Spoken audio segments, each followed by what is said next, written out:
Assalamualaikum warahmatullahi wabarakatuh. Halo, perkenalkan saya Rizky Putri Ramadhani dengan NIM 19104111002. Apa kabarnya teman-teman? Gimana hari-harinya? Semoga selalu dalam keadaan sehat dan bahagia ya.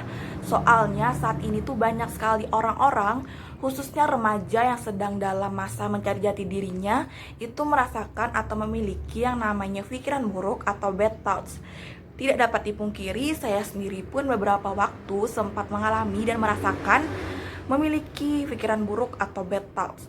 Tentunya hal ini dapat memperburuk suasana hati dan mengganggu kinerja kita dalam melakukan kegiatan sehari-hari. Maka dari itu, bad thoughts ini harus dapat kita atasi. Gimana cara mengatasinya? Untuk mengatasinya, coba teman-teman ingat TMT. Apakah dari teman-teman ada yang sudah tahu apa itu TMT? Mungkin sebagian dari teman-teman ada yang sudah mengetahui apa itu TMT, atau mungkin baru pernah mendengarnya saja. Jadi TMT merupakan singkatan dari too many thoughts, yang merupakan slang word yang digunakan untuk mengungkapkan kondisi saat kita sedang mengalami berbagai pikiran, khususnya pikiran buruk. Tapi di sini saya ingin mengajak teman-teman untuk mengubah TMT tersebut menjadi TMT yang dapat membantu teman-teman mengatasi bad thoughts. Jadi, hal pertama yang harus kita lakukan yaitu tantang pikiran buruk yang muncul. Gimana sih cara menantang pikiran buruk tersebut? Apa yang harus kita lakukan? Jadi kita bisa menggunakan yang namanya copying thoughts. Copying thoughts sendiri merupakan sebuah teknik yang dapat membantu individu untuk membentuk ulang pola-pola kognitif, asumsi-asumsi, mendapat keyakinan dan penilaian yang irasional, serta mengalahkan diri dengan teknik persuasi verbal baik secara lisan maupun batin. Beck pada tahun 1995 mengatakan bahwa copying thought ini diarahkan untuk modifikasi fungsi berpikir, merasa dan bertindak dengan menganalisa, memutuskan, bertanya, berbuat, dan memutuskan kembali. Misalnya nih, kita pasti merasakan kecemasan saat kita memiliki banyak pikiran buruk dan bad thoughts. Nah, saat kita mengalami kecemasan akibat bad thoughts ini, coba kita tantang dan lawan pikiran buruk tersebut dengan mengatakan pada diri sendiri seperti ini. Saya pasti bisa melakukannya.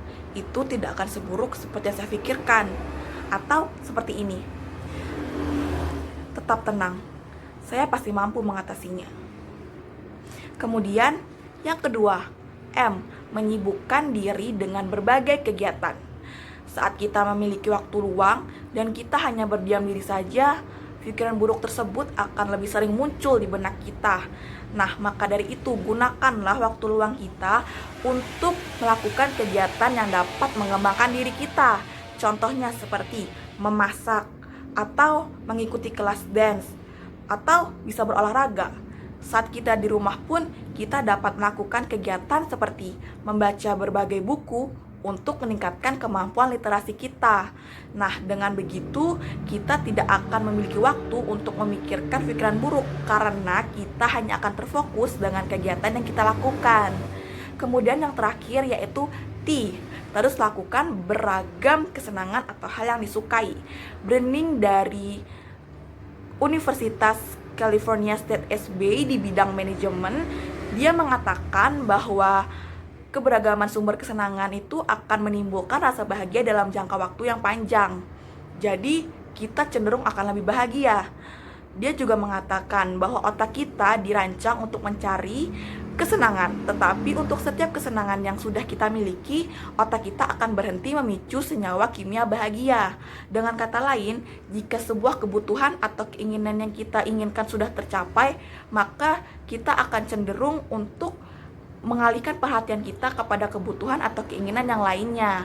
Maka dari itu, lakukanlah beragam kesenangan atau hal yang disukai secara berseling agar kita tidak mudah bosan. Nah, teman-teman, pada dasarnya setiap individu itu pasti memiliki atau pernah merasakan yang namanya pikiran buruk atau bad thoughts. Namun kembali lagi kepada individu tersebut, seberapa besar keinginannya untuk mengatasi bad thoughts tersebut. Karena semakin sering kita memikirkan bad thoughts tersebut, maka akan semakin banyak bad thoughts baru yang muncul di benak kita. Bad thoughts tidak membuat dunia kita terhenti. Dunia kita akan terus berputar dan hidup kita akan terus berjalan. Nah, bagaimana agar hidup kita tersebut dapat berjalan dengan baik? Ya, kita harus menyingkirkan segala bad thoughts yang menjadi pengganggu di perjalanan kita tersebut. Nah, teman-teman, sekian yang dapat saya sampaikan. Semoga dapat bermanfaat dan terima kasih. Wassalamualaikum warahmatullahi wabarakatuh.